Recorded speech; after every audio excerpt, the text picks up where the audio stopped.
We're doing this. Let's see if that works. Oh.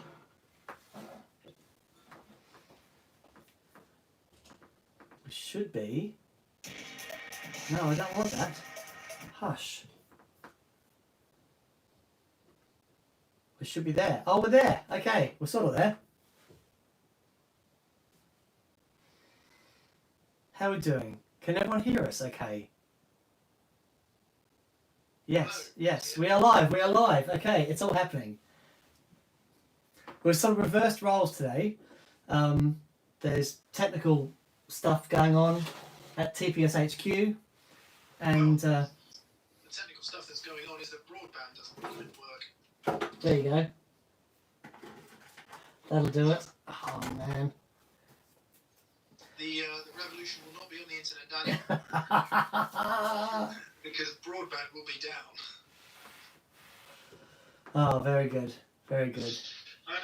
Jolly Widow, great. Jolly, thank you very much. Welcome everybody. Before we miss you, Jolly says, "Hey guys, just wanted to tell you my Ibanez artist was a solid body. And Right. It's my first electric guitar as well, Dan. Thanks for the Ibanez artist love. Nice to hear from you, Jolly." Yeah, what great guitars they were. Awesome. Thanks for that, Jolly. How is everyone doing? How are we all? How are you, mate? Fair to middling? Yeah, I would say just under middling. Okay. Yeah, I think I'm there too. I think thoroughly bored. Yeah, I think I am done with all this. Yeah, me too. Oh. Just Yeah, it's tricky. That's enough. Yeah. I had a socially distanced garden drink with Danish Pete yesterday. How is he? He's fine. He lives very near to us, so I figured it was okay to go there and stay 2 meters away and sit in his garden and have a beer and a glass of wine. Lovely. And yeah, I think we're all on the same page, and I rather suspect everyone out there is approaching the same page of this particular book. Yeah, yeah. Well, I think I think following government guidelines, we can safely get back into the studio. I'll just wear a big stick or something and make sure that just poke you guys from time to time, and thoroughly disinfect the end of the stick, but poke. Well, yeah. Simon, I did some filming with Simon on Tuesday or Wednesday, and he came in and we managed okay. We wiped everything down. Okay. Got all the sprays and everything. We're not touching the same stuff, so I think we can do it. I mean, maybe the truth is the reality of doing everything down to the letter is unlikely. But I guess if we do, if we go as far as we can and just get going again, see what happens. Okay. But it's up to you. Let's try. I'd like to see what we can do. It might be Simon might have to do something clever with like a split screen to put us in the same screen. I don't know. I'm up for anything. Tom Henson, hi mate, thank you very much. Dan, you might need to turn me up a bit apparently. Okay, here we go. Some people are saying they can't hear me very well. Right, there we go. How's that? Sorry. Tom Henson. Catherine's going, how can we make that happen all the time? I'll find out. That's my mission. Hello from Bristol.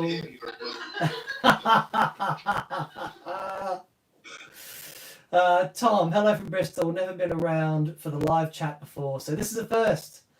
I have no questions or anything interesting to add to my apologies. Have a beer. I will do, Tom. You know what? I had a glass of wine yesterday, and it was really nice. But I think I might have to take it easy for a while.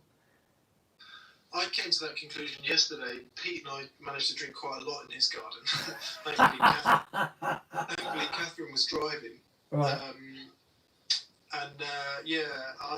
I woke up with the same conclusion. Okay.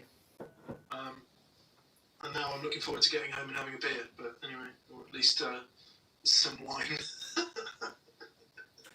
Chris Groom, what are you doing giving us all that money? Blink at that, Chris. Crazy generous person. Thank you. Hi Dan, hi Mick, says Chris. If you were going to design and produce a new pedal, what would you create and why that one? When will you release a new pedal? Mick, here's £50. Please do something about the fuzz. My mum has a better kept beard. Well, that was a sting in the tail, yeah, alright, it's not the fullest beard in the world. I don't think I would get accepted to Al Qaeda anytime soon. But there we are. Back to the question. What new pedal would you create and why that one? I would want to create the best delay. Right. I'm still struggling with all the delays I have, and they're all good for different reasons. And I'd love the delay that, you know, does a bit of everything that I want it to do. So that's probably where I would start. Dan? Yeah. I've got a bunch of delays that I absolutely love. I always find myself going back to the real tape delays. Yeah. So it'd be nice. You know, there's so many amazing delay pedals out there.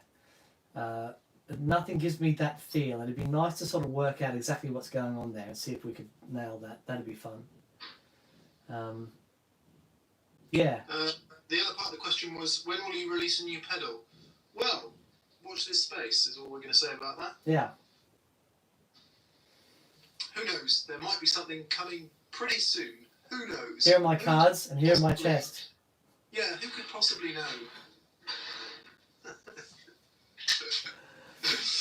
Cat among the pigeons. Chris, thanks for your generosity, and congratulations to your mother's beard.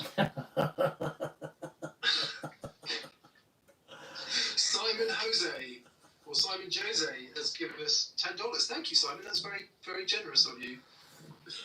Thank you, buddy.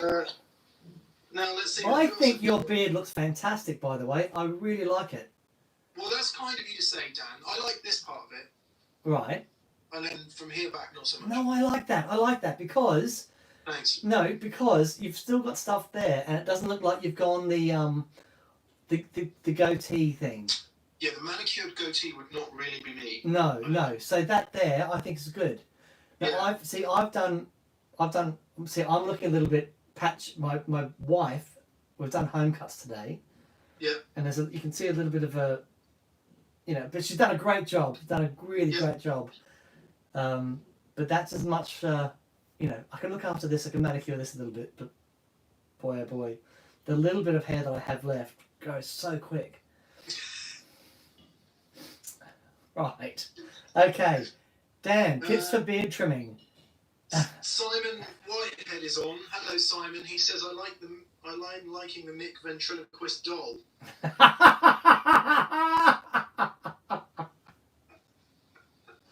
Well, I've got it to... Right.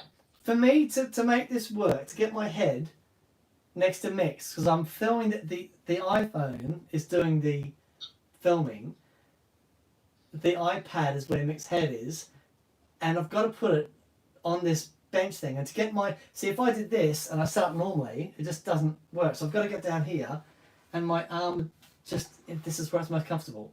So yes, I'm going to pretend that all of your witty banter is from me, and you'll notice that he doesn't speak when I have a sip of coffee.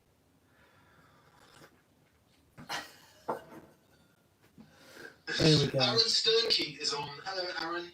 Thanks for joining us. Thank you for your generosity. He says, hello boys, I know you're both real fans of tape delay. Sorry, fans of real tape delay. Yes, we are. As I am. I know there's nothing like the real thing, but which delay do you feel best approximates the sound or feel of tape? Oh, man. In one box, I think the Belly Pop Deluxe is as good as anything for an EP3 sound. Yep, I would concur. After that, any of the tape delay simulators, we decided the Empress one was really nice, didn't we? The Empress one is, absolutely but it magic. needs an additional preamp. Yeah. The Echoplex is brilliant by Dunlop, but that needs an extra preamp. Mm.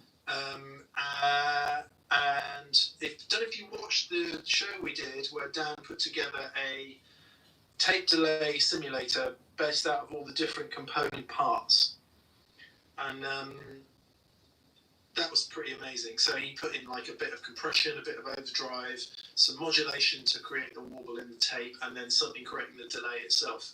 And that was a real eye opener. Really, really great thing if you've watched that or not. That was fun. That was a lot of fun. Yeah.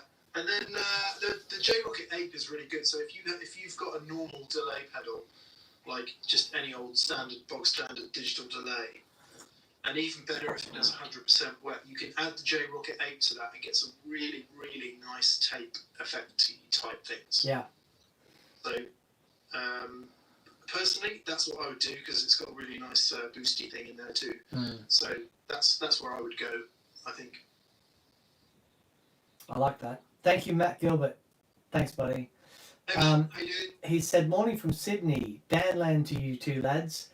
I've gone the full hipster Westworld beard for winter. Let it grow, son. Let it grow. How is Sydney, Matt? I spoke to a very dear friend of mine, my guitar teacher actually today, who lives on not the northern beaches, what do you call it? The central coast. And yeah, Australia, as far as I can tell, but you can still go and get your hair cut and all that sort of stuff. So you can go to the hairdresser, but you can't have any more than a half-hour appointment, something like that. I know, it's really weird. It's really weird. Hilarious. So that's yeah. It's yeah. We've So watched some excellent YouTube videos on how to cut hair. okay. There's brilliant tuition out there on the internet for absolutely everything. It worked really well. Yeah. Yeah. Actually, I've just noticed on my screen, Dan, that on your screen, in fact, my facial hair is even more ginger than it is in real life. The weird thing is, I'm looking at the screen here, and I can see it. It's quite dark and robust. But actually, yeah, on the iPhone, it's dark and robust. On your screen there, it's very, very ginger. The actual truth of the matter is it's somewhere in between the two. Okay. Which is fueling all sorts of debates about whether I dye my hair or not. I don't dye my hair. I must have been like a microchromosome away from being full ginger, because I do have freckles on the arms. Right. And the whitest skin you've seen outside of Scotland. But I have very dark brown hair, so I don't know how that works. But very ginger beard, partial beard. Right, Christopher McCann. He says, "Hey guys, what recommendations would you have for a Marshall in a box style overdrive? I play mainly an Esquire into a deluxe reverb. Thanks." Depends what you want it to do. Yeah, that's the. If you actually want a preamp, I don't think anything is better than the Kingsley Constable. Nope. But if you want an overdrive pedal that sounds a bit martially, despite what they all say on the box, I think you can't go wrong with an OCD. Yeah. From Full Tone. Yep. It's like OCD into a Fender that's one of the closest you're going to get, like, frequency wise, I think, to that. The Hellbender as well, from somebody help me out. It's another one that is epically good. Right. And there's a few out there. The Purple Plexi. Purple Plexi is really good. Actually, the Carl Martin Plexitone. Carl Martin Plexitone. Is awesome. Catlin Bred Dirty Little Secret's pretty good if you use it like a preamp. If you use it on the end. Right. That's pretty good. But yeah, it's a tough thing, isn't it? Because a lot of the sound of a really nice Marshall is in the fact that it's really loud and it's going through a 412. That really is what the sound of a Marshall is. Yeah, absolutely. Which is tough if you don't have that. But certainly for that sort of, for the overdrive character, I honestly think an OCD is as good as anything else out there. Yep, I'd agree. Yeah. So somebody said previously, Nick Wiswell, hi Nick, Do you make money off the D&M drive if I don't buy it direct from you guys? I'm in Seattle and it's cheaper and easier to get one from Keeley, and I want to support the show. I'm already a patron and have t-shirts. Well, thanks for all of that, Nick. That's really super kind of you, because it is all of those three things that keep us going and pay for everything. So thank you very much for that. That's really kind of you to do all of that. Please buy it from wherever's most convenient for you. We know they're much cheaper in the US. Some people choose to buy them from us, although we don't have any stock at the moment. We do make money if you buy it off Keeley, so by all means, please buy it off Keeley if that's easier and most convenient for you. Thanks for that question. Yeah. I've seen a few D&M Drive posts this week, and people just loving them, which is great. You know, so gratifying. That how long have we had it out for now? Mrs. It's got to be 3 years, isn't it? Really? That's amazing. Yeah, at least 3 years. Wow, that's amazing. Maybe. Yeah, and people still discovering them, which is great. Yeah. Well, it's a cracking overdrive pedal. It's unreal. Yeah, it's unreal. Nicholas Metcalf. Hello, Nicholas. Thank you for that. I'm planning on getting an Iron Man 2 attenuator. Nice. Iron boxes. After using the ISO boxes, would you recommend that instead? The goal is reduced dB, not recording. Oh, then definitely. Yeah, ISO cab is not what you need for reduced dB. No, ISO cab is only a recording solution. It's not a. If you just want quieter, the Iron Man 2 is a wonderful attenuator. Definitely. It's the best attenuator I've heard. Yeah, definitely. Yeah. Because would you agree, Dan, that the sound of your ISO box in the room is worse than rubbish? Oh, it's terrible. Yeah, not usable as a guitar sound. No, it's like. It's like when you lock someone in the cupboard for all day and they keep shouting. You can't really hear what they're saying. It's a bit like that, isn't it? It's not exactly like that, because they, depending on the cupboard that I put them in, as well as different frequencies come through. Yeah, a little bit like that. If anyone's wondering why the setup is a little bit different today, it's because the internet at TPS HQ is down. So we're doing it like this, which is working. So Dan is actually doing the stream today, and I'm beaming in via 4G. What tiny amount of 4G we do have here. Okay, Victor Eduardo Lopez. Hello, gents. On Friday's show, do my Victory Sheriff 22 in the 0.3 watt output. Would that work for recording at low volume? How loud were the amps? So when you were recording at home, Mick? Yeah. On the Friday show, my Victory Sheriff 22 in a 0.3. Would that work for recording at low volume? It would work, Victor, and it would sound great. The only issue you'll have at that really crazy low volume is getting enough gain into the mic preamp. Now, this was a question that came up quite a lot. To answer your question directly, how loud were the amps in the room? Hardly loud at all. So if Catherine stood outside the door and I'm playing, and there's a door a bit like the one you can't see, I can see, like a normal household door, you'd certainly be able to hear it outside the door, and it would be enough to annoy somebody sleeping upstairs, or enough to annoy everybody in the house probably, but not loud enough to annoy anybody outside of the house, if that makes sense. So it was that loud, and I would say if we were in our studio normally, if you're familiar with the dB meter that we normally use, that would have been reading about 75. So loud-ish, but not very loud. Right. So what then happened over the weekend was the comments that came and said, I tried this, I tried having my amp really low, but what happens is I need to crank my mic preamp so far in order to get enough level through the mic. I guess what happens then is I end up getting loads of noise through my mic pre. Yeah. And that's the issue you would probably have if you were using the Sheriff there at the 0.3 watt setting. It's a great sound, it's a really great sound, but you need that mic right up against the grill, and you need to crank on quite a lot of gain in the mic pre's. Now, depending what mic pre you're working, that can be fine. If you're using something like a sort of low to mid-range sound card, the mic pre's get very noisy very quickly. what Dan and I do, the mic pre's and the UA stuff are really excellent, but then you add more digitally. So you might have it cranked around a bit, using the actual pre, but then there's loads more going on digitally, and the noise from that isn't as bad as it is if it was a straight analog preamp. Unless you spend crazy amount of money on something really lovely and low noise, and that's why high-end recording stuff is so expensive. Yeah. Man, that's a just getting into that stuff, and I'm really pleased with my setup now. But that it's so funny when you start looking at there's a bunch of really good, practically priced stuff, which is great. But as soon as you things like, okay, I've got a bit of noise in my preamps, I need to get something really good. As soon as you can start hitting the good stuff, like anything, where the attention to detail and all the research is going in, it's like, well, it's A, rabbit hole, B, you're paying for someone really clever to design that stuff. Yeah.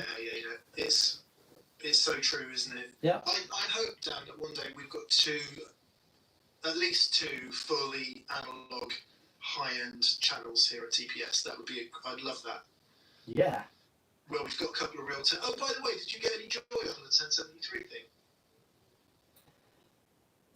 No, I hadn't. No, I still don't like it. No, it's not that I don't like it. I turned it off. So basically, I messaged Mick and Simon this week saying that I'm trying all the different preamps, the channel strips for the preamps recording in, and they all sound really great and warm. But I noticed when I turned it off, and I just turned up the analog preamp in the interface, just got that going. I don't know. There's a clarity to it that I really liked. You preferred it? Well, there was a I was just after trying a bunch of those channel strips and going back to the straight, because I think the preamp built into the UA stuff, because that's their own analog preamp, and it's really really good. Yeah. And I think I might prefer recording like that and doing anything like, compression, that sort of stuff post. Afterwards. Yeah, but because I just noticed this, because I'm using, I've been recording with this Audio Kitchen actually more than the Matchless. Yeah. The big chopper, and it just far out, man. The clean sound in this thing is unbelievable, especially at recording volumes here. Because it's single-ended, and when we get it to a point gigging wise, there's always hair on it. But at recording volumes in here, it is unbelievable. It's like it might be the best recording app I've ever used, and it's really interesting the difference I'm finding between gear used in a recording setup and gear that I would use live. Yeah. But for this situation, it's just unreal. I've actually used it as a bass amp today as well. Got the most amazing bass sound out of it. Anyway, and because the whole home recording thing is new to me, I'm just experimenting as I go. I'm just finding that from getting the phase matched in the microphones to whatever, getting the purest, cleanest, quietest signal going in and then manipulating that afterwards, as opposed to trying to clean something up afterwards. I'm just getting a lot better results doing that. Cool. Yeah, it's fun. It's definitely true what you say about the lower headroom amps. I've just got more. I don't know whether it's harmonics or whatever it is, but my highest headroom amps are the ones that I enjoy recording the least. So the 2-Rock, unless it's loud, right, just not getting any love from it really at low volume. Yeah. Unless you want a really really crazy open, clean, spanking. I mean, and it's not actually that clean, that amp. It does hair up pretty quick. Right. But it doesn't. It needs to. That transformer needs to be working. Sure. I find. Actually. Whereas even the Blues Junior at home is blooming brilliant. Just seems to have more harmonic richness at low volume. Yeah. So. I must say, for anyone that hasn't seen it, Mick recorded this week. Andertons were doing a little jam thing, And what was that? What's it called? The Jam Challenge or whatever. It was actually for helpmusicians.org. Right. So it was a charity thing, and it was done via Victory Amps, I think. That was some of my favourite playing I've ever heard you do. Oh, mate, thank you. It was absolutely beautiful. And then you played that diminished thing. I went, oh my word! It was just awesome. I've been playing that over everything just recently. Sounds great. Yeah, Danish Pete. It was a jam over one of Danish Pete's jam tracks, and Victory Amps put it out. So thanks, mate. It was really fun playing that stuff. Really magic. Really great. Where can people see that? On the Victory Amps YouTube channel. Okay. And it was there to raise a bit of awareness for helpmusicians.org, I think it's called, which was something set up to help musicians when all their income is cut because of dear old COVID. Can I just ask what you used to record that? That was a transit van. Right. Straight into a Victory V140 Super Duchess and a microphone. Wow. And some room mics. Okay.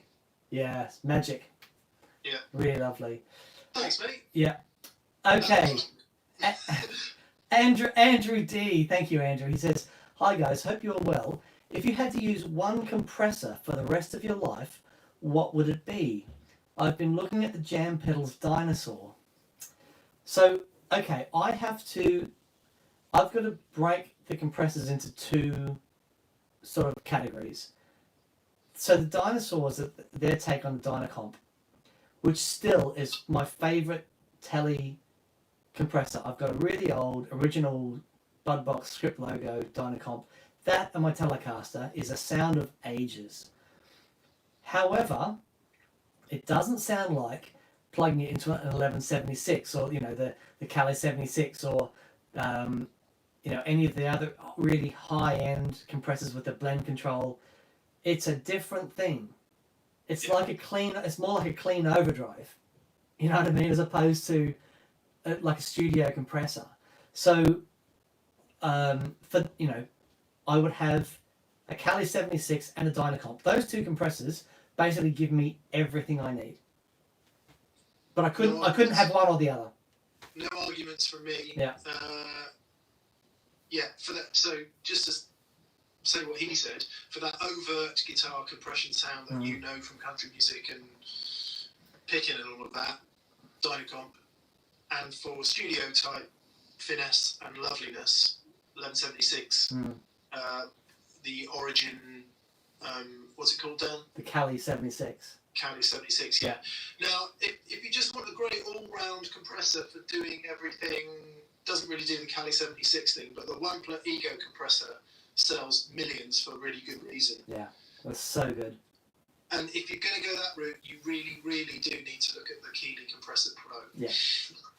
Because that probably actually does as much of all of those things as any of the above, doesn't it? Because the Cali 76 doesn't do the Dynacomp thing, does it? No, it really doesn't. If you buy the Cali 76 for that super squishy Dynacomp sound, you're going to be disappointed. Yeah. But if you buy it for that classic studio compression thing, awesome, all day long. But yeah, it won't do that super squishy thing. I'll chuck in a Teletronics LA2A on top of that as well, which is actually my favourite compressor of all. Lovely. Yeah, so there you go. Daniel Webb. Thank you, Daniel. Oh, thanks, Dan. Greetings from Edinburgh, and greetings back to Edinburgh. Hope you're all doing well there. Trying to decide between a custom ES335 or a 60 Les Paul at the moment. I have a Gretsch Broadcaster and an HSS Ultra Strat, 52 custom shop telly and a casino. Looking to add a Gibson next. Advice. Oh man, that's difficult. Right up until we got to the casino, I was going to say, get the 335 every day of the week. Yeah. But the fact you've already got casino means that you're already into the hollow body thing. If you love the casino, and it's got the P90 thing, then the 335 is different because the humbuckers and it's a different thing. But because you've got Gretsch and the casino, obviously you like that. You connect with that, the holiness, the vibrating thing. See, it's really tricky. I love my Les Paul. It's wonderful, but it took me a long time to find the right one that I thought sounded really great and had enough top end. But I tell you what, good 335s.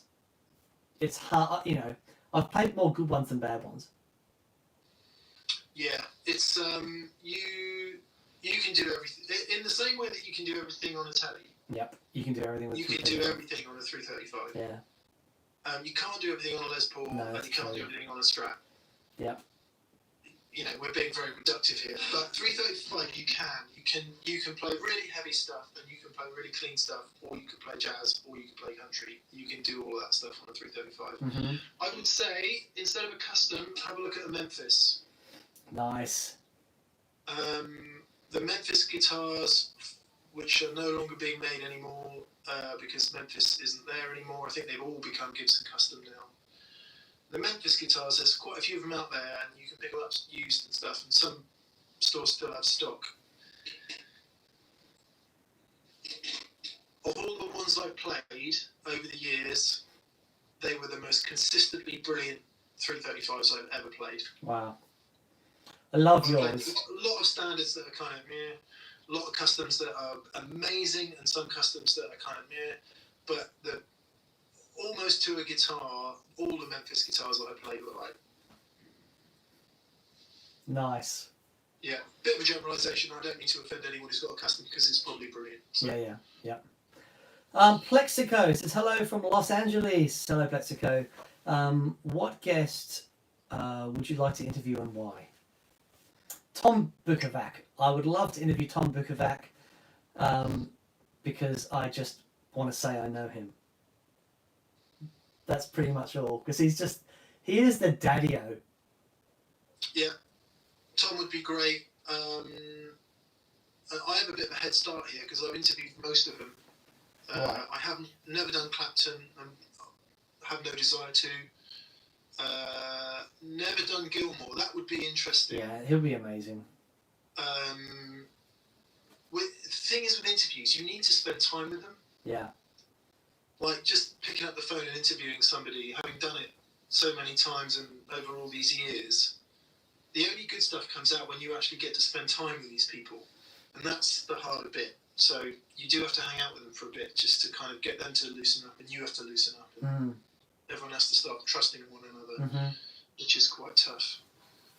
Who else would be cool?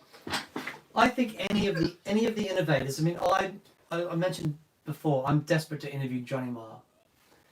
Yeah. I think because of the guitar sounds that were happening at the time, what he came up with was just so fresh, and his approach to playing. I want to ask him where all that came from. He's proper fascinating, Johnny. Yeah. So I think that would be incredible. But any of the innovators who are still around, him, Davey G, like we had Dave Gregory on the show. For me, was a major innovator, and the conversations are just fascinating. Yeah. Stevie Ray would have been. I mean, Hendrix aside, Stevie Ray would have been the one guy I would have loved to have met. Right. Yeah. And, bear in mind, I've interviewed John Mayer, Doyle Bramall, Peter Green,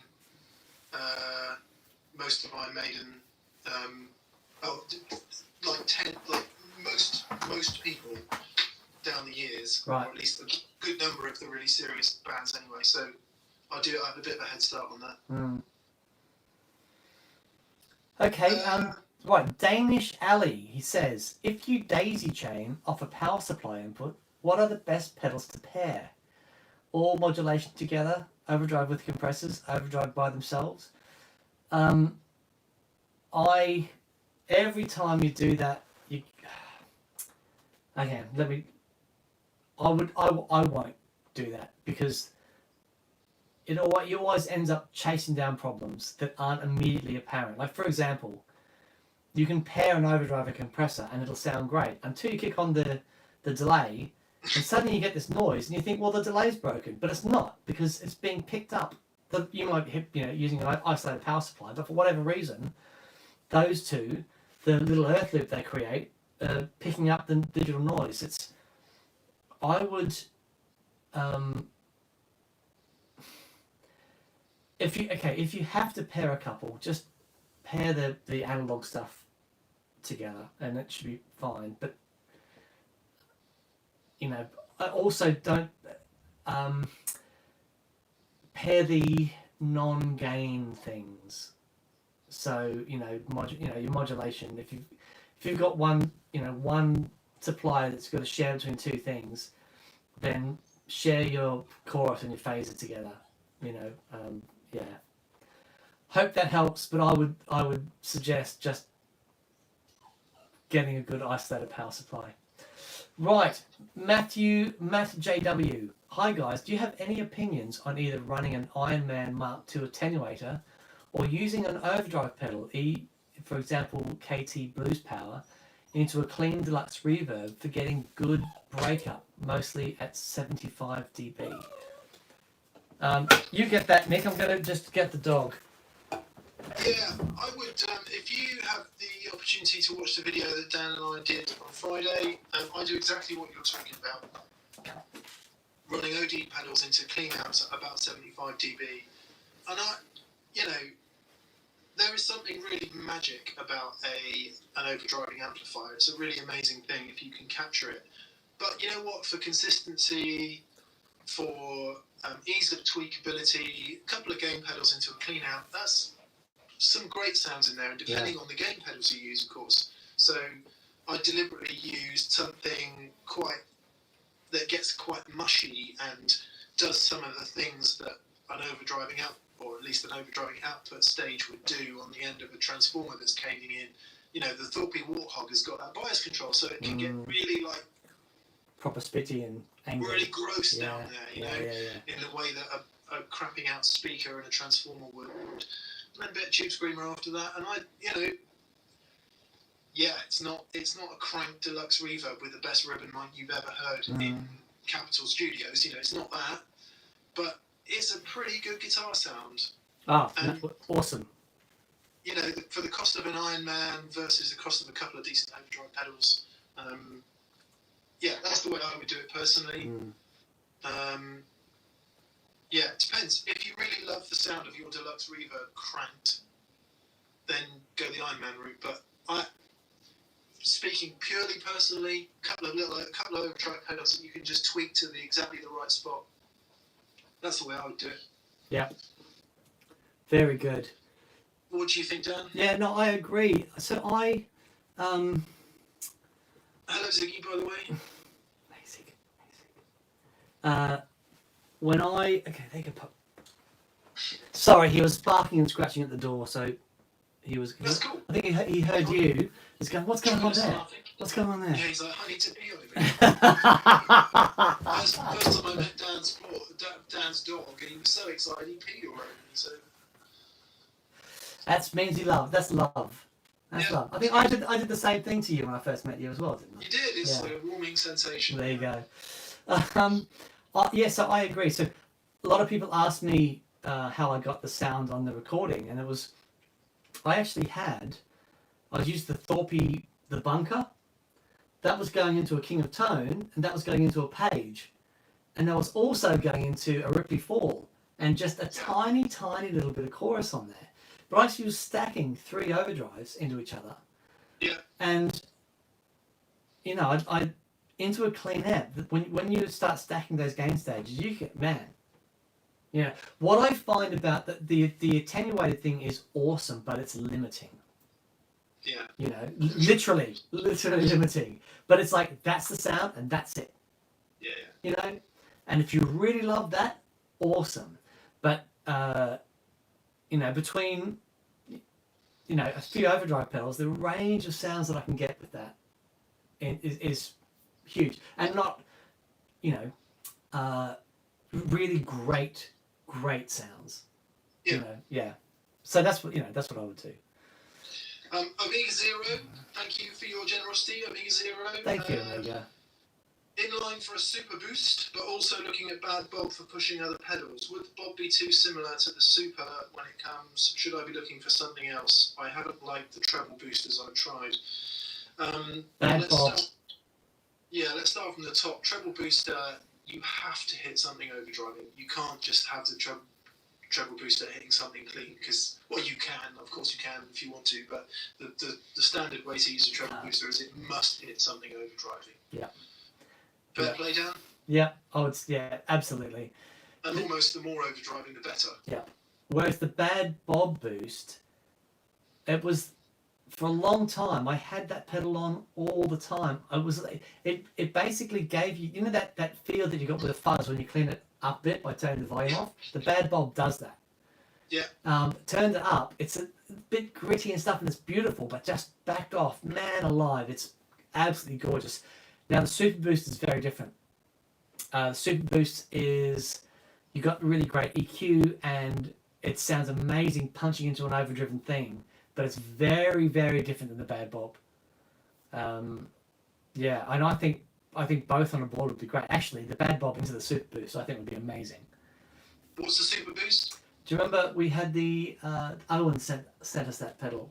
The Metropolis Super Boost. Yeah, that's great. Yeah, it was really awesome. About that is that it's got EQ on it. Yeah, exactly. Yeah. Great. But interestingly, the bad Bob, I mentioned earlier that I really like Teletronic's LA2A compressor, which when you use it as a compressor or a limiting amplifier, obviously it does the compression job, but because it's got such a slow release time, what it does is it sort of has this fattening effect where you get a bit more zingy treble and a bit more bass. Right. And the bad Bob does that for me. Yeah, right.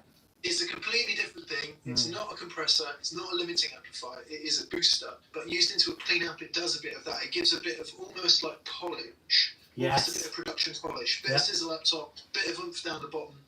And I remember when you and I were having a jam at Analog Man's house, and you plugged it into the. It was a Silver Face Bassman 50. Right. Okay. And because I had the Marshall, and it was great having fun, but then you kicked that thing, and I was like, oh man, you owned the day. It was so good. I've started using that again, that pedal. That's been on all the recent stuff that I've done. Right. So you're getting back. I think this would be a really interesting conversation, but you've started to get back into tube screamers. Yeah. Yeah. Let's talk more about this afterwards, because I think there's something to look at there. I've got some questions. Maybe that could be one of our first shows back. Yeah, definitely. Because I've got questions about that. Actually, on that front, if anyone's got suggestions of the shows they want me and Dan to do, please let us know, because we're going to get back filming soon, and we're really interested to hear the kind of things you want to see. However, one of the ones I want to do, Dan, is I want to get us both playing loud in a room, because that's something that neither of us have really done for a little while. Oh. And a bunch of comments before we shut down for COVID was along the lines of, and these happen all the time, but it's that old chestnut of, oh, you guys, you silly overdrive pedals, you've got no idea what a cranked amp sounds like. What's wrong with you? Don't you like amp overdrive? So one of the videos I want to do, Dan, is going to be called Have Mick and Dan Got the Balls to Play Only Loud Amps? Okay. And we're going to only play loud amps. No pedals, just guitars and really loud amps. And let's see if we can do that, if we enjoy it. Okay. All right. Very good. I think it might be a good way to break the COVID fug. Oh, anything like that would be awesome at the moment. Shake the bowels, as it were. Victor Eduardo Lopez, follow-up question. How would you test a preamp? I put the mic in the amp, then turn up the gain 90% till noise. But I think it's just guitar hum. Not sure, Mick, that's one for you. Yeah, if you think it's guitar hum, unplug the guitar. Yeah, right. Turn the amp off. Just forget the amp and your guitar. Have the mic plugged into the preamp in front of your amp, but turn the amp off. then you'll know. Like it. Yeah, and then when you turn the amp on, if you get all the noise, then it's guitar noise. But if it's hissing really badly with your amp off, it can't possibly be the guitar.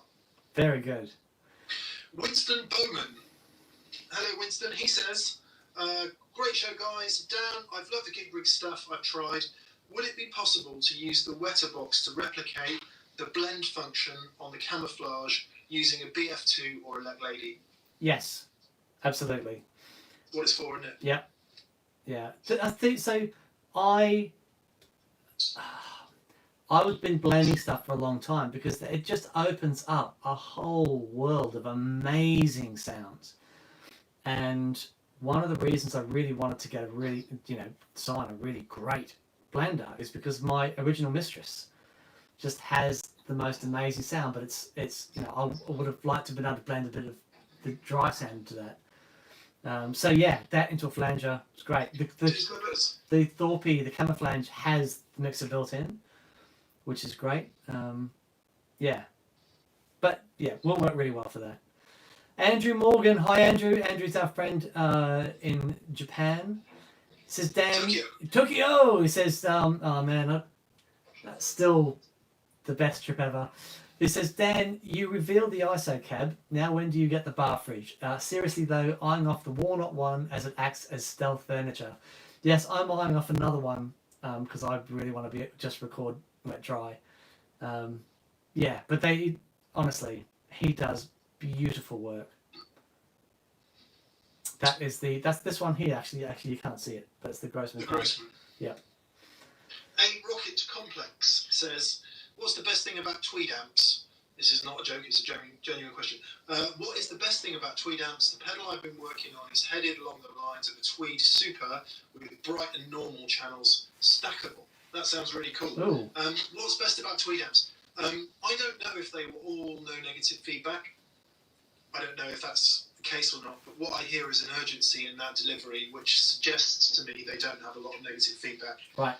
Certainly the classic ones. I don't know some specifics of the circuit, but sure. That's what I hear. I hear no negative feedback. I hear absolutely wide open all the time, and just great dynamics.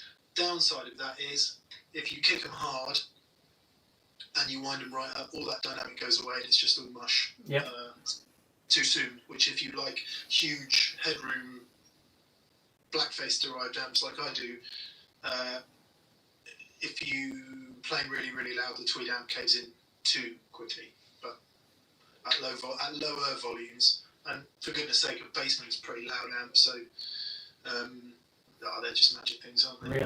Really are. I'd love to get a really nice Tweed Bassman for the show. I think that'd be great. I actually had one. I had a reissue in Australia for ages, but it was, I don't know if I just got a bad reissue.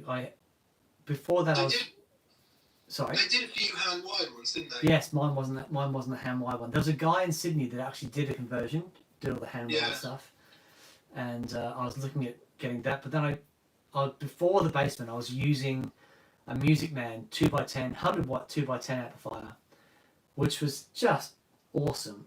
And I bought the Bassman. It just didn't sound as good as the Music Man. You know. That was the hybrid one, was it? The Music Man. Yeah.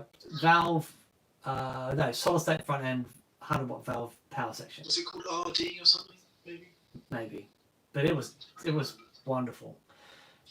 Yes. Anyway, Daniel Webb, he says, okay, so a Memphis 335 leaves me some cash for a Rift PR6 and some pedals. Awesome. Keep up the good work and thanks. You've made lockdown better for us all. Thank you, Daniel. There you go. That's great. I've really looked forward to our Mondays, actually.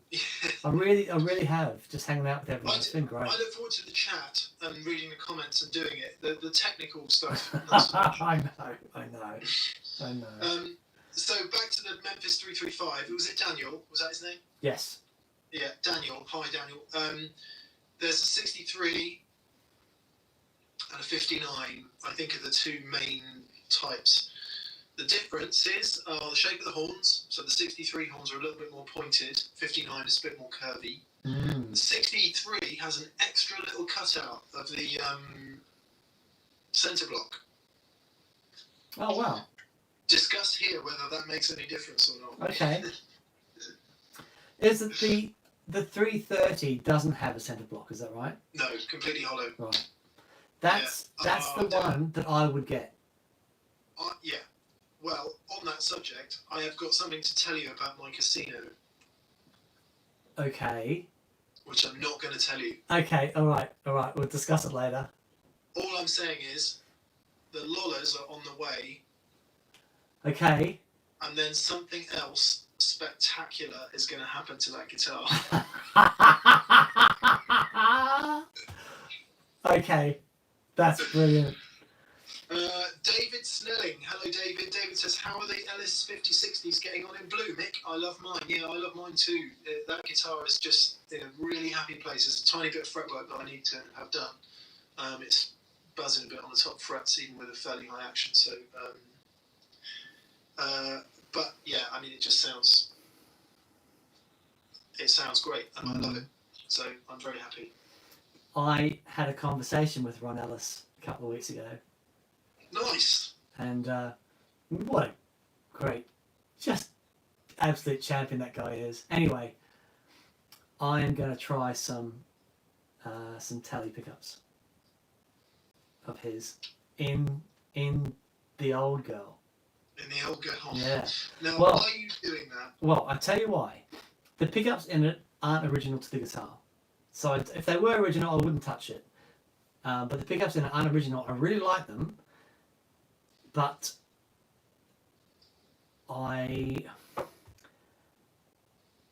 there's something in the neck pickup is generally quite warm, and the bridge pickup's a little bit, I don't know. If I hadn't heard your pickups, I wouldn't have bothered. Huh, interesting. Yeah. Because I loved the sound of blue already. And I thought, I made a little bet with myself that there's no way that his pickups are going to make that much of a difference. Because I've been down the pickup rabbit hole, especially in red, and just came back to the stock bridge pickup that was in it, and obviously got the Don Mayer. Apparently, I've been calling it the wrong thing. I called it the Super Sport. It's a 54, not a Super Sport. Yeah, there you go, 54, right. But I only put that in it because I broke the original neck pickup. But the 54 is amazing. So anyway, but then I heard yours and I thought, and it turns out that Ron is a massive Telly fan, and he's done this Julian Lage pickup, the neck pickup.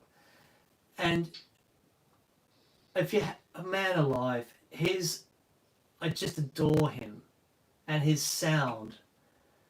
And not that I'm going to sound like that, but it's like just hearing that and then hearing the outcome with blue, I thought, I'm going to give that a go. Yeah, because the fidelity about his pickups that I really like. Yeah. This is interesting.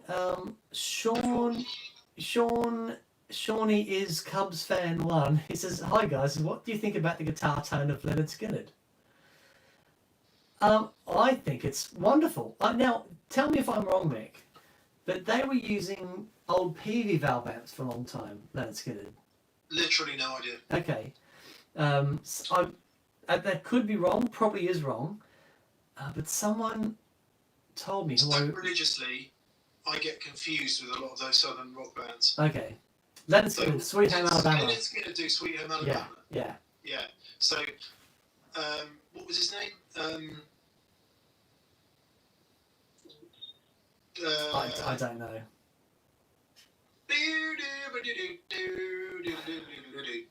The solo that's in the wrong key. Oh, it's that, yeah, Sweet Home Alabama. Which is the right key, but it's the wrong key. Yeah. Well, that is position 2 or 4 on Strat, isn't it? It sounds like to me. Yeah. So if that's the question, do you like that sound? Yes, is my answer. Right. Very good. Yeah, I think it's an amazing thing. I love how, you're hearing the mix from the studio, and it's like the engineer went, oh, there's a guitar solo there, I forgot to turn it up, and then starts to turn it up. Yeah, it's great. Yeah, I'm not well versed enough in the back catalogue to talk about it with Yeah. If you haven't, I've seen some of their live stuff any recorded, confidence. and it's unreal. Mm. Okay, David Thomas, boys. Before you get sorry. there, sorry, I've been wanting to answer Levi Stein for a minute. Okay. Mick, what are some good Doyle Bramwell songs to check out? I'm just getting into him, and I know you're a big fan. I'm not just a big fan. I am a massive Doyle Bramwell fan. I love Doyle Bramwell. Listen to his whole back catalogue. Jelly Cream's a really good place to get to at some point, but Rich Man, I think, is his defining work to date. Which is his album of 3 or 4 years ago, maybe 4 or 5 years ago, maybe. It's called Rich Man, and it's the first track on there is Mama Can't Help You No More, and James Gadsden is drumming on that. And that is just, it's a fine piece of work. If you have a vinyl playing device, please buy the vinyl, because it's one of those rare occasions where the vinyl actually does sound better than the CD. Wow. And then get his next album, which is called Shades, and listen to it 1,000 times, and you will be as big a Doyle Bramwell fan as I am. Very good. Very good. Okay, David Thomas. He says, boys, you're the best. Thank you. Thank you, David. He says, I've wondered about... Tom Bukovac the best. But Tom Bukovac is the best, but we'll take that. He says, I've wondered how to stack pedals. Do they have to be directly wired together? I don't have a gig rig. Cheers from Seattle. No, not at all. You just have to... So, right. The pedals, when you stack them, you're talking about running one into the other. Okay, so it's literally just plugging them into each other. The order that you stack them in, that you have them in, will make a massive difference. And also the way that you run the pedals into each other. Okay, so for example, if I've got a pedal that has a lot of clean headroom, and I put that, so there we go. Okay, beautiful. Right, so let's talk about, we've got the tone bender, all right, and the Page tube boost. Now, the tone bender is gritty, a lot of bottom end, big muffy type sound. The Page, a lovely warm tube overdrive. So stacking these together, what would happen? Okay, the Page has a lot more headroom than the tone bender. So if I got the Page to a point that's just overdriving nicely, just lovely and warm, if I put the tone bender into the Page, what I would expect is to get a bit of compression from the Page, that the bit more valve compression, and it would just round off any harsh edges of the tone bender. Now, but the opposite way, the Page going into the tone bender, because this is such a massive, there's like no headroom in this, it's angry from word go. If I boosted the Page into the tone bender, there's no, because it's compressing so hard, there's no more volume to have there. It would just get more gain. Okay, so I could turn the tone right up and turn the gain down and just hit it a little bit, and it would, you might be able to get a bit more controllable gain. But the other way around, the tone bender going into the Page, I can use the Page as a boost, because the Page has so much more headroom. I could take that sound, I could shape it a little bit with the tone control and add more volume, because the Page has more headroom. There we go. So yes, you don't need any switching device, you just need a jack cable coming out of the output of one into the input of the other. Turn them both on, can't damage anything, you won't damage your amp. Just the only thing to say is when you start, put the volumes all on 0, because some pedals have a huge amount of volume boost in them. So if they're turned up and you turn them on, you just shock yourself and everyone else in the house. I don't mean electric shock. I mean, it's an alarming sound when it's that loud. It really is. But you won't damage the amp, you won't damage the pedals. Just put them into each other, see which way around you enjoy them. Yeah, very good. Okay. And keep doing it, because stacking overdrive pedals is the way forward. It really is. It really is. Right, James Stahl says, pros and cons on effect pedal boards, Boss GT line, etc. So,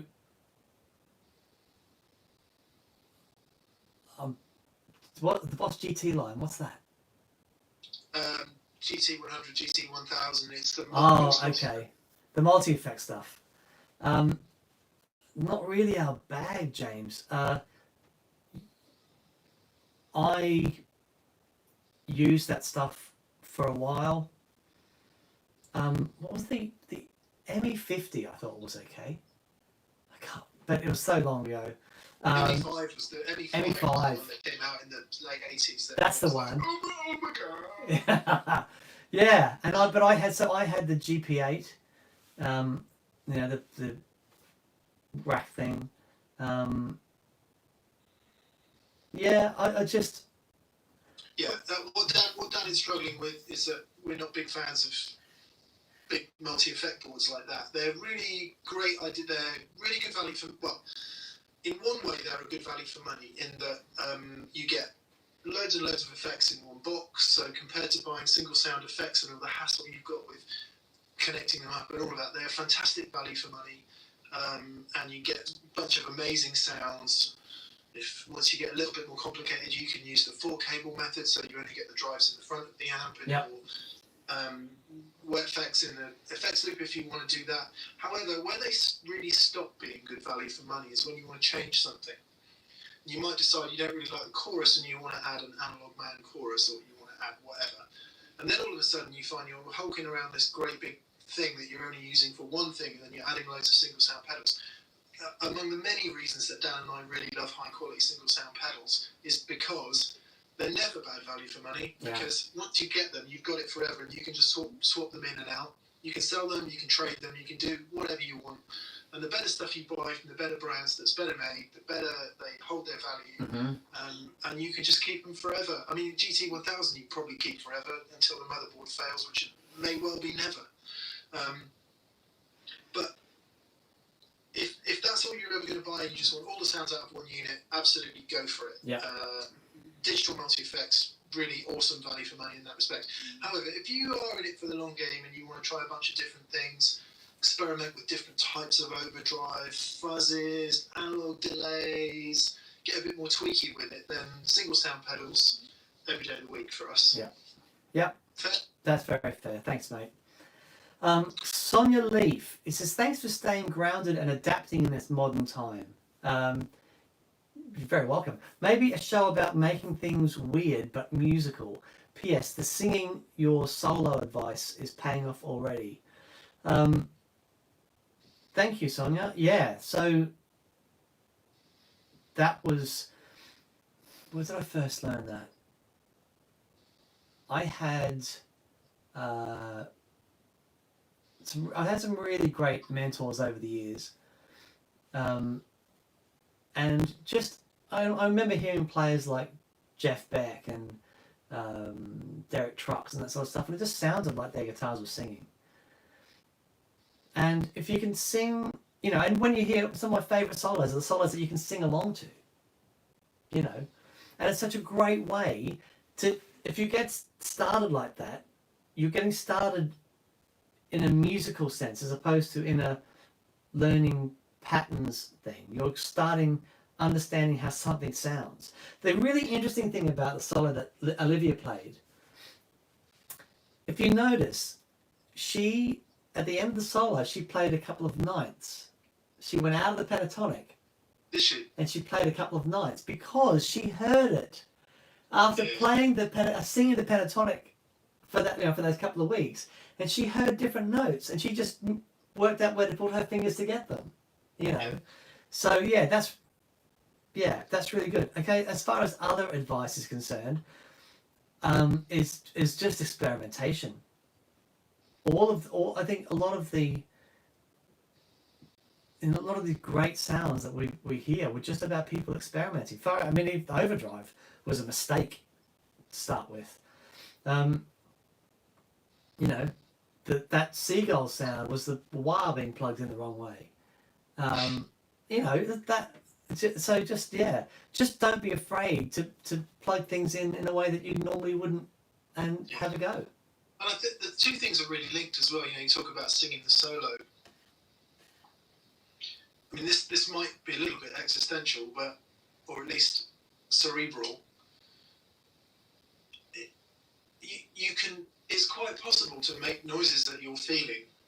the guitar. Yeah. So if you feel like I did a thing for Toman. I was in a really foul mood and I was feeling really broken by COVID and all of that. So I played a bunch of semitone stuff. You know? I played.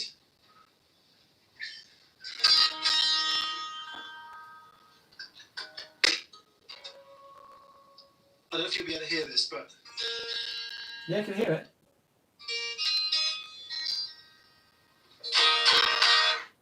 So I think the track was in A. So I played that kind of minor 7 voicing. Yeah. And I think my first note of a kind of a lead passage was... Nice. And then I put this lick in.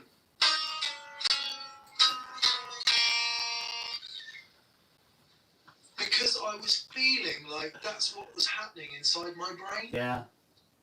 So if you want to talk about getting weird, there's nothing weirder than a semitone. than an unwelcome semitone harmony. A major seventh is a beautiful thing, but an unwelcome semitone harmony, if you want to be weird, add a load of reverb and delay to that. Nice. And then that, that lets everyone know, look, I don't feel great here. Yeah. And I'm going to make you not feel great as well. This is how I feel. And if you do that, I've got the most respect I have for musicians who do that, who let you know what they're feeling via what they're playing. Absolutely. And yeah. the ones that don't say anything to me at all as a point of personal opinion are the ones that play their perfect hemi, semi, demi quavers, and I'm just like, well, that doesn't mean anything to me. You haven't said anything to me other than you can practice the guitar. Yeah, I hear you. Because I'm all about the emotion, man. I'm sensitive, man. Don't think, feel. Yeah, don't look at the finger. Oh, the heavenly glory.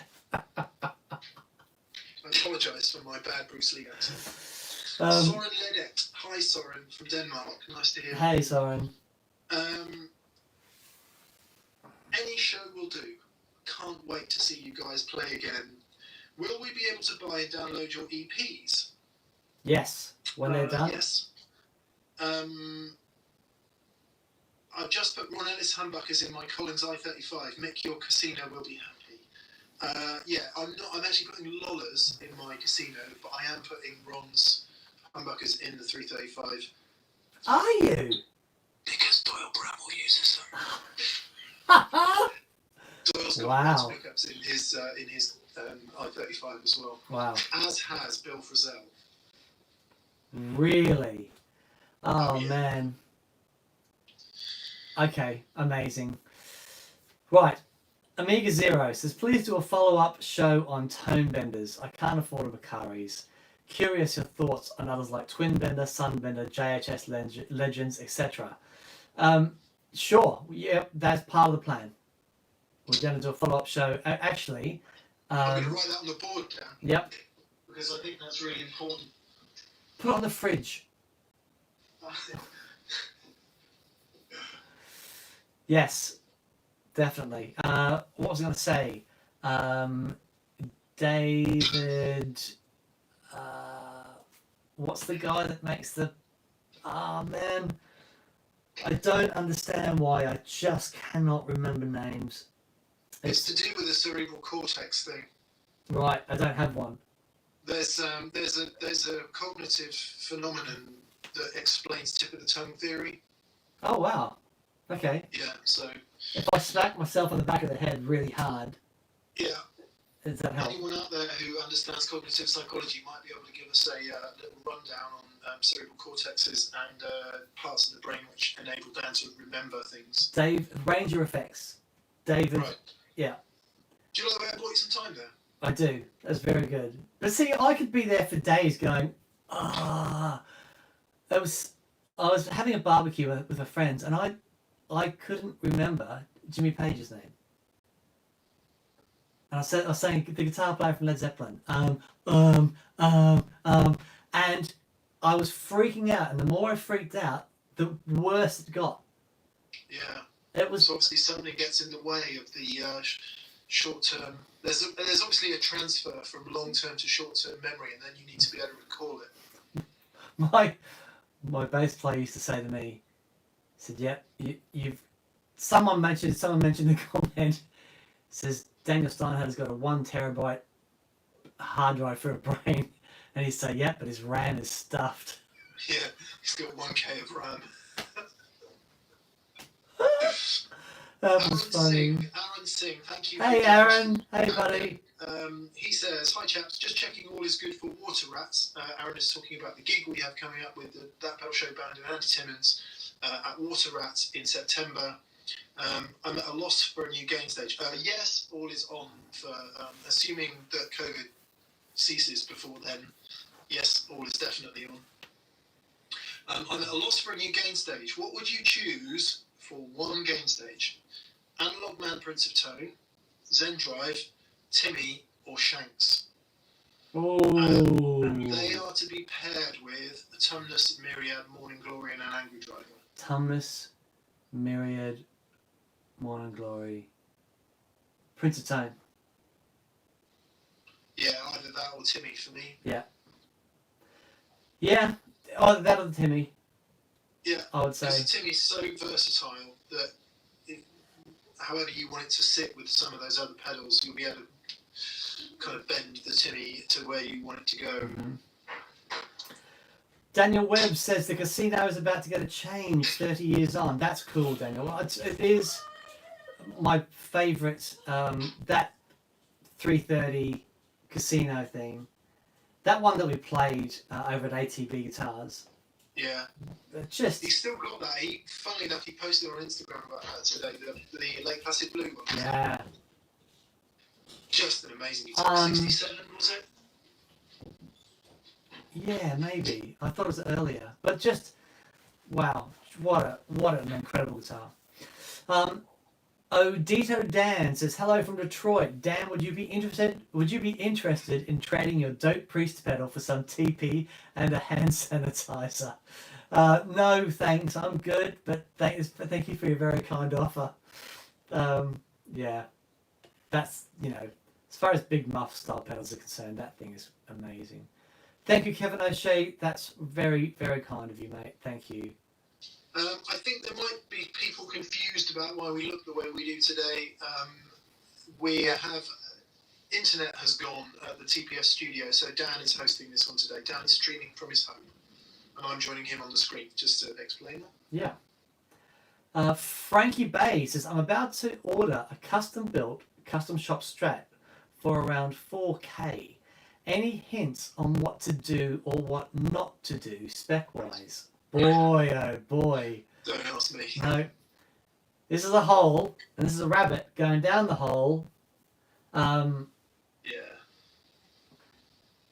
It depends on, because there's That's so what you much. want. Yeah, exactly. Do you want a true vintage spec Strat, or do you want a modern thing with a, twin pivot point tremolo and humbucker in the bridge? It just, yeah, it's wide open. It really is. Go with your heart, Yeah. and go with you will have played enough guitars to know some things that you like and some things that you don't like. Mm-hmm. Depends if you're a strict traditionalist or not.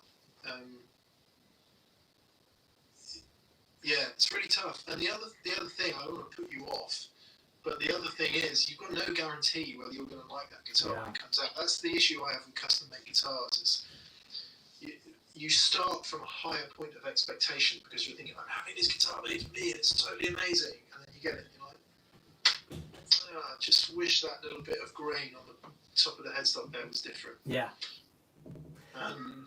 Stuff like that. Yeah, I just sorry, don't mean to poo-poo it, don't mean to put you off. I'm sure it would be an amazing guitar, but yeah, go with your heart. My brother is after a white SG custom, the 3 pickup one. Oh. And the price of them in Australia is just outrageous. Right. So I've suggested to him that we head to New York for a few days when all the shenanigans is done with, and or somewhere in the States, and go guitar shopping, I would always, and there's two reasons for that. One, it's probably the air flights, accommodation, and the guitar will probably be cheaper going to America to buy it than buying it retail in Australia. I mean, it's out. It's unbelievable. It's 14 grand in Australia they want for this guitar. For what year? New one, brand new. What, 14,000 Australian dollars? Yeah. What's that, like 10, 12 pence? No, that's like 10 grand UK. £10,000? Yeah. Oh, that's insane. It's unbelievable. So anyway, but I've said to him, I would much rather, I'll meet you somewhere in America, we'll go shopping for the guitar, because every time I've bought a guitar that I haven't played, I've had problems. Like Red, I bought unseen, and if I had picked that guitar up in the store, I never would have bought it. The finish hadn't cured on the neck.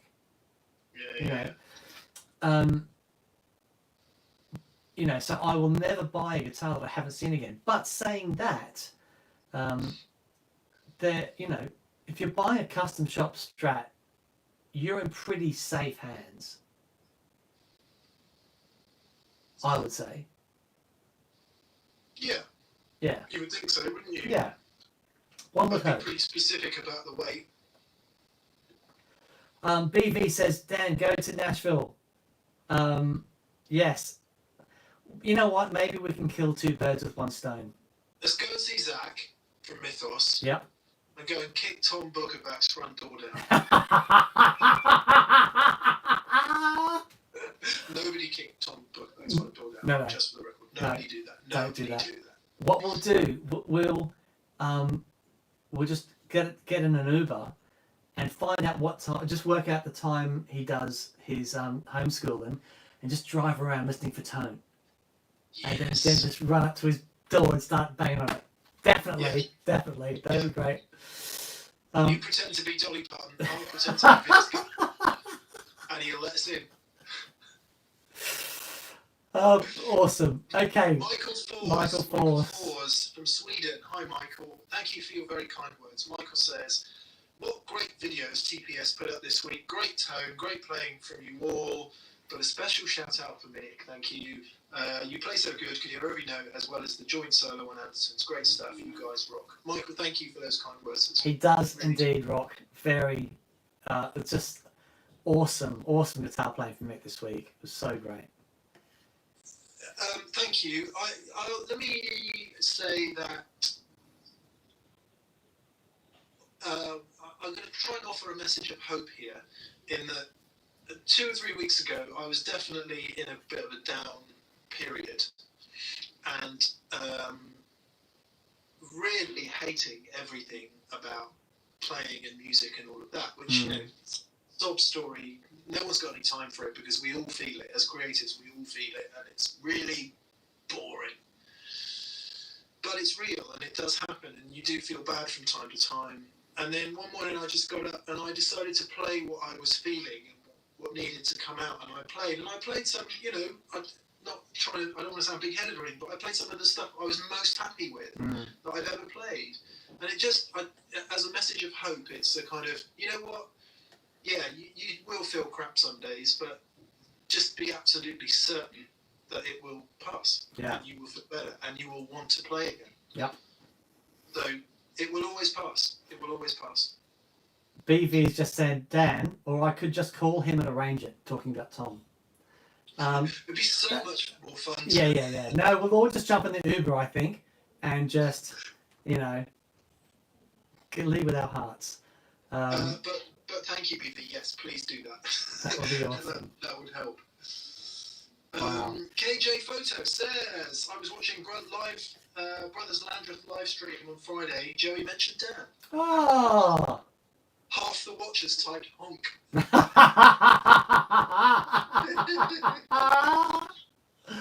Oh, that is lovely. That's really cool. Wow. That's really cool. Black Shade 69 says, question for Dan. can I use 2 heads in one cab in stereo mode with one running an attenuator, the Boss attenuator? Will it be safe as long as I'm matching loads? So 2 heads into, I'm assuming you mean a stereo cab. Yep. Then yeah, if you match, yeah, that's fine. If you're talking about, if you're talking about running 2 heads into one mono cab, or is he talking about a stereo rig? Stereo cab, yeah. Okay, stereo cab. Then that's fine. It's really interesting trying this. So if you are attenuating one amplifier, and that amplifier is actually, you're reducing the headroom in that amplifier, and the other amp's got slightly more headroom, it can be a really great. You'll get a more of a transient from the cleaner amplifier, but more sustained from the dirty amplifier, and it can be a really fun experiment. But yes, as long as you've got the impedances matched to the speakers, then it should be absolutely fine. Yeah. Yeah. There we go. Yeah. Could be cool. Bartholomew Barnes, I want a Collings or a Novo with a single P90. Awesome. Vintage that. Not New York, Dan. Come to Florida. There's no tax. Ah. Okay. I think I'm leaning towards the Nashville trip. Yeah.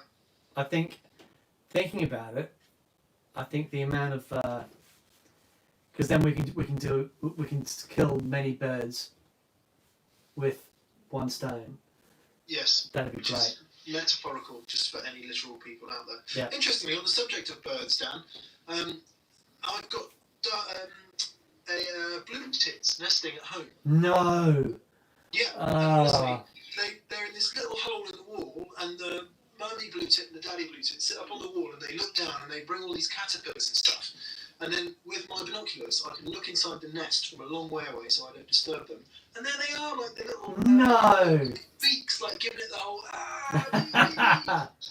It's totally amazing. That's awesome. How lovely. It's really cool. Wow. Yeah. Now then, Eric Zenhausen. Hello, Eric. Thanks for being with us. Hi, Eric. Great job on the show. I have a hole in my guitar collection, don't we all? As I don't have a 2-humbucker guitar. I'd love an ES335, but as I'm Strummy McStrummy Strum Pants, it's gone away. As I'm strumming with Strum Pants, it's hard to justify so much money. Any suggestions? Casino. Yeah. Perfect. You like strumming because you'll get a bit of that acoustic type response. But he wants a dual humbucker. Casino's the P90s. Oh, dual humbuckers. Okay, check out Eastman guitars. Very Make good. very, very nice semi-acoustics, as are the Ibanez Artcore range. Ibanez make a ludicrously inexpensive dual humbucker guitars, sort of shaped a bit like a 335, for crazy low money. Obviously Chinese made or maybe Korean made, but anyway. And they're excellent. Artcore series by Ibanez. Cool.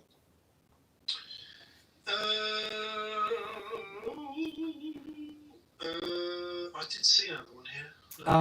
So Kevin O'Shea says, hi from Cork, Ireland. Have you any recommendations for PAF style pickups? I want to upgrade the Muddy Gibsons in my Epiphone Dot Deluxe with more bright sounding, and bring more high mid click to my tone. Yeah, wow. PAF Any style of the good makers. Yep. Lola, I rarely hear a Lola pickup that I don't immediately like. Yeah. I would also say, if you are from Cork, the pickups that are in my Les Paul are OX4s. So OX4s from Mark in Oxford, and his humbuckers are wonderful. And again, I went down the tried a bunch of different humbuckers in in my Les Paul as well, because when I got it and it sounded amazing, I thought, wow, I'm going to put some really expensive pickups in this. And in that guitar, the Les Paul, the OX4s just beat everything. So they're really worthwhile checking out as well. And I guess we should mention Monty's, we should mention Monty's, Creamery, yeah. we should definitely mention Bare Knuckle, all Yep. those great UK pickup makers. Sometimes, you know, it can be as much as going onto the websites of these things, reading their text, seeing what their what their vibe is. Yeah. Sometimes you might latch onto that, because the truth is, they all make really, really, really good pickups. Yeah, they really do. And it might be something in the brand or the kind of their approach to things that you like the look and feel of. And I don't think you should ever feel bad about that. So yeah. So to recap, Dan talked about OX4s, we talked about Monty's, we talked about the Creamery, and we talked about Bare Knuckle. Just as 4 places to start. Blimey, there's a lot of pickups out there. Very good.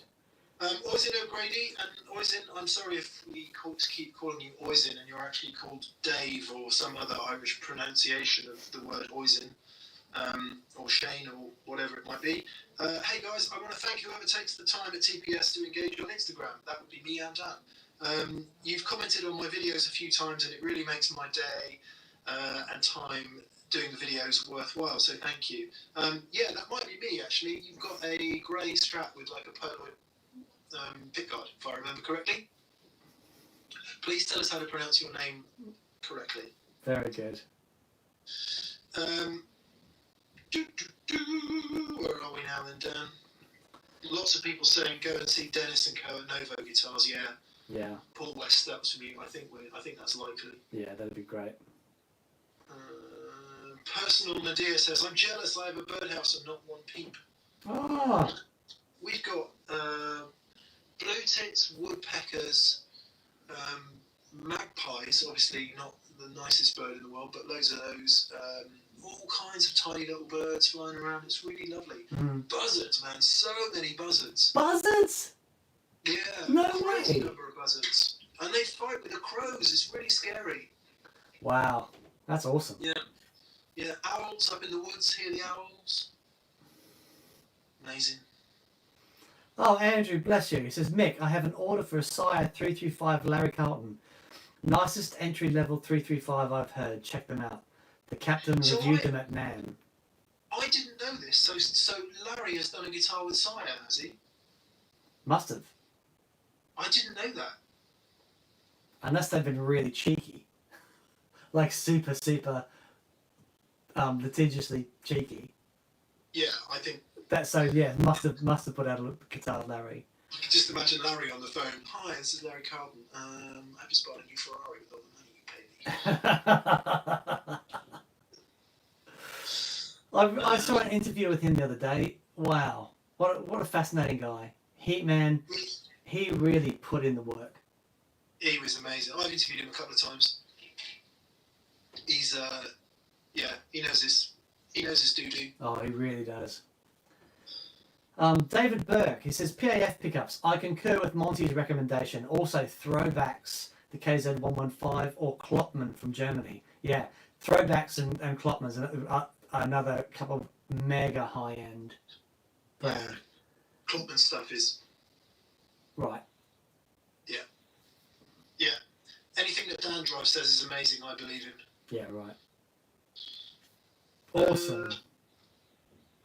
That's good. We seem to be keeping up, kind of, today. Yeah. David McBlain says, why is the audio so bad? Because we're out of... the internet is dead here at TPS Towers, so Dan is streaming straight from his phone, so there's no processed audio like we normally do. So that's fine.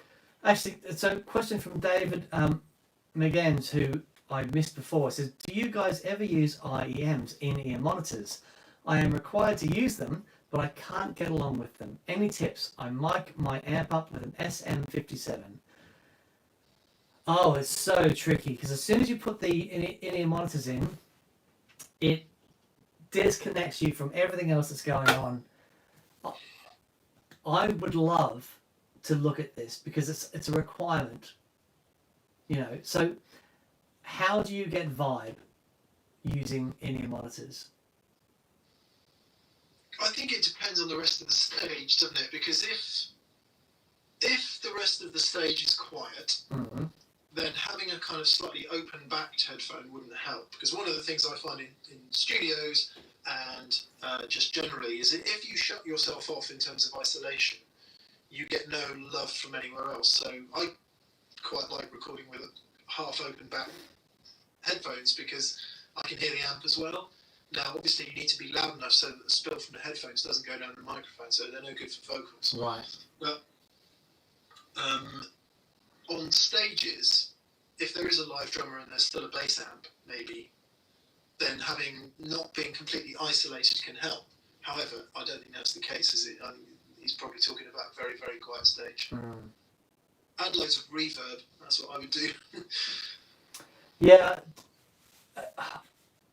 There's a, so you can add, if you can add ambient signal to your mix as well, that's really, really important.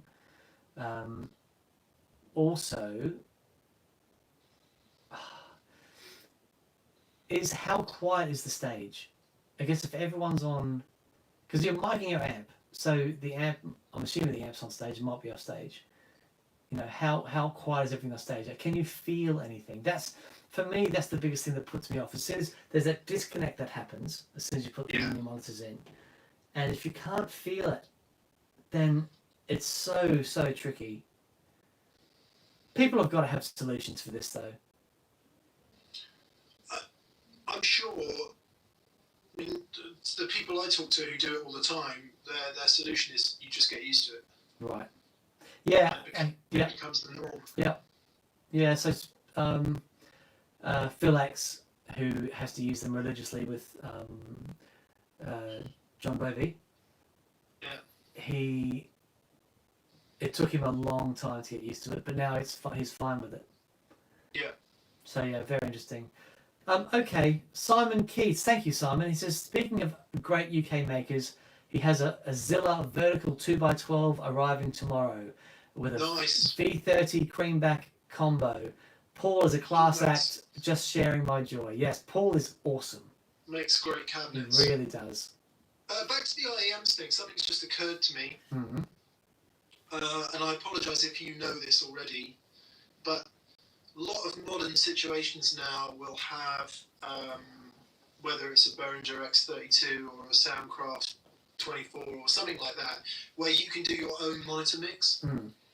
So everything's Wi-Fi, and you can connect your phone to the desk. Yep. And control your own monitor mix. Yeah.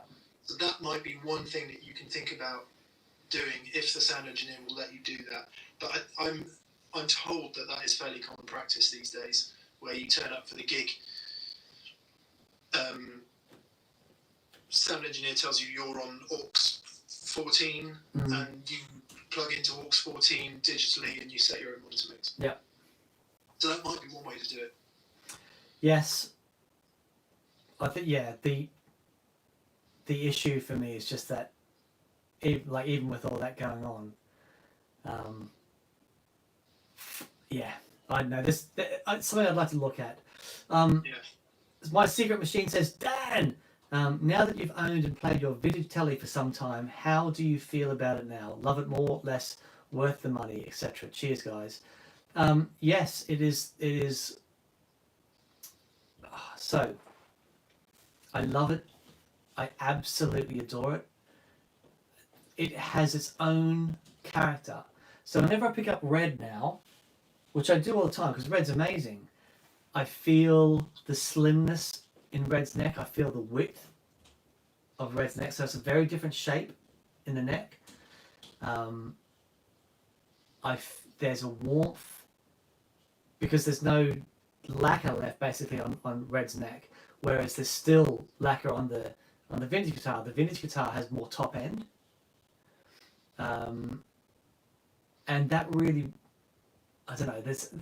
As soon as I played that guitar the first time, I was so drawn to it. I never stopped thinking about that guitar. It's interesting that you say that the vintage guitar's got more top end, because Red is so much more aggressive. Yeah, Red absolutely is more aggressive. but just frequency-wise. So what are you talking about? Presence and sparkle, like 10, Yeah. 12K? Yeah, so there's a there's that natural wood thing that Red has got. Not necessarily because the pickups are so, they're not even. It's not even just the pickups. It's the combination of everything with Red. It just gives this really strident, aggressive, very present sound. But the old telly, it doesn't have that, but it does have this clarity in it. Yeah. That is just absolutely divine. And that, for me... Maybe we should get Fraser to get it on the spectrum analyzer. Yeah, yeah. But it's a fascinating thing. It's like, I love Telecasters, and I've got 3 Telecasters that I adore. And, that covers everything for me, but I can get, I can get everything I need out of Red, which is great, but the old guitar just has something about it that I'm so drawn to, and it might just be romanticism. It might just be that, and if that's what it is, then I'm fine with that. It's not, because I hear it as well. Yeah, okay. Yeah, it's an amazing sounding thing. It really is. It is spectacularly balanced. I mean, it's the same with the other Strat, to be fair, the 61. Yeah, right. It's got all of everything you want. Whereas I think, to be completely reductive about it, all of our modern guitars have got most of everything you want and some stuff that you don't. Sure. Yep. Quite a few people are saying one great tip for getting a better sound for IEMs is to mix in some room sound. Right, some ambient So when stuff. you can get the feedback off the desk with a room mic, so you can hear the audience and maybe some whatever's coming out PA. That's a really good shout. Trash Money Official says that. Dustin Thiessen has given us some knowledge on that. Could you imagine like playing to a massive crowd and you've got your IEMs in and the crowd's going nuts and you hear nothing, and you just hear the singer going, yeah, yeah, and nothing else. Well, don't joke. I mean, that was a common complaint of the first guys who had to use them. The first people who had to use them were like, I can't hear the crowd.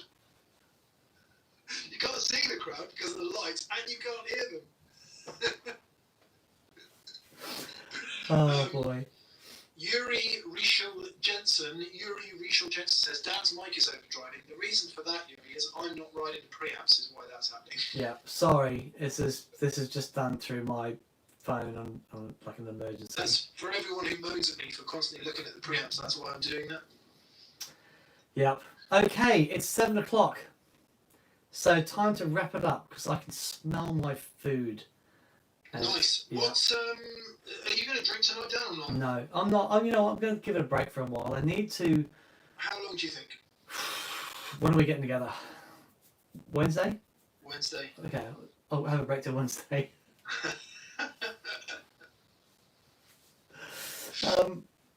Yeah.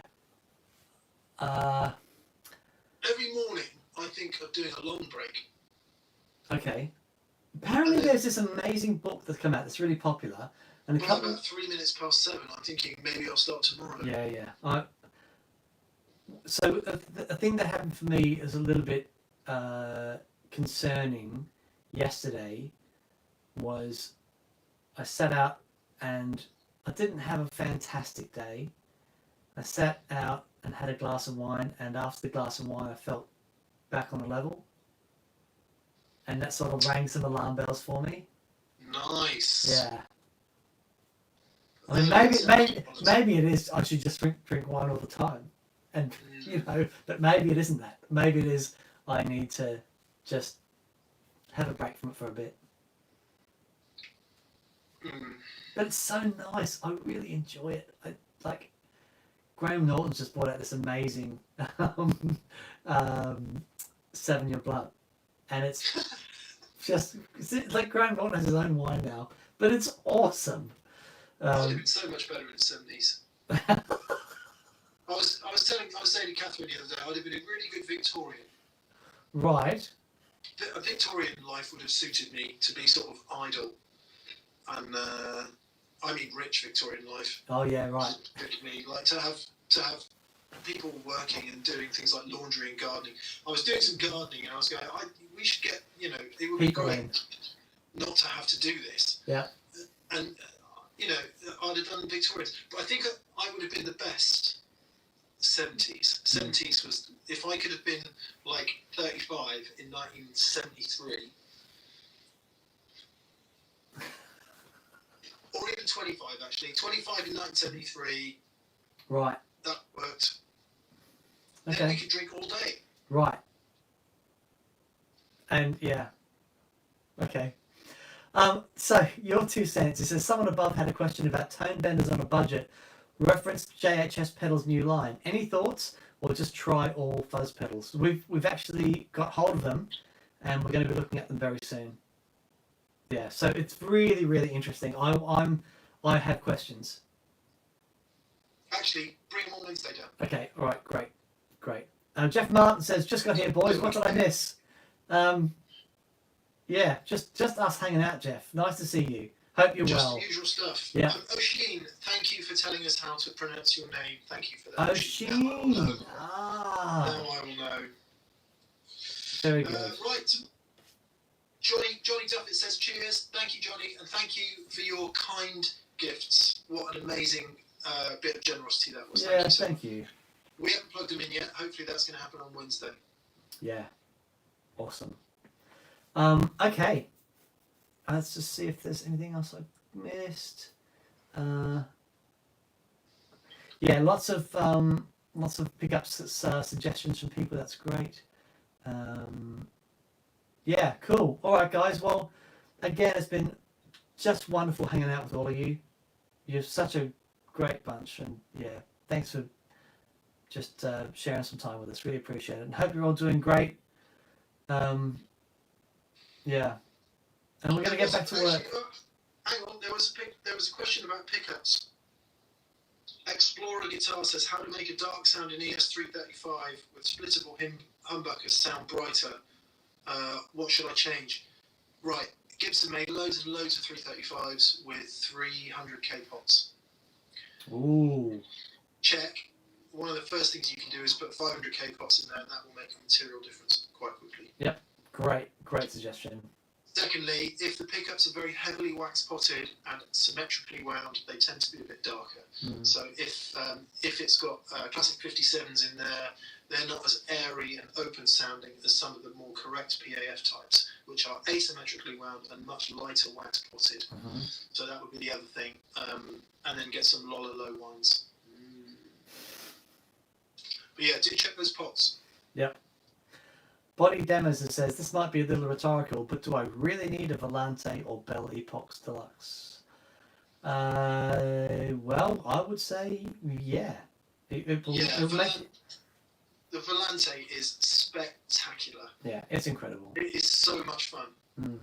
So I'd say yes, you really, really need it. It will make your life better, and any problems that you had before will just disappear magically, and yeah, that's what the really good pedals do.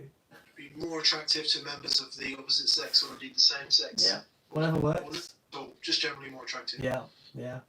Gabriel Rodriguez said, Dan and Mick, did I just glance past the topic of you getting together soon? Yeah, you did. We're going to do it on Wednesday, we think. Yep. We're going to take some all the necessary precautions. Yeah, but it's time. It is time. We've been... In terms of, trying to stay apart and cleaning down all the surfaces and making sure we don't touch all the same stuff. Although, anyway, yes, we are going to do all the right things and get together and start filming. Yep. Brilliant. Okay, well, it's time. So everyone take care. Lovely to see you all. And yes, we will see you all again on Monday. Indeed we will. Hopefully when there'll be more broadband back at TPS Towers. Brilliant. All right. Cheers, guys. Take care. Lovely to see you all. We'll see you soon. Bye-bye. Bye.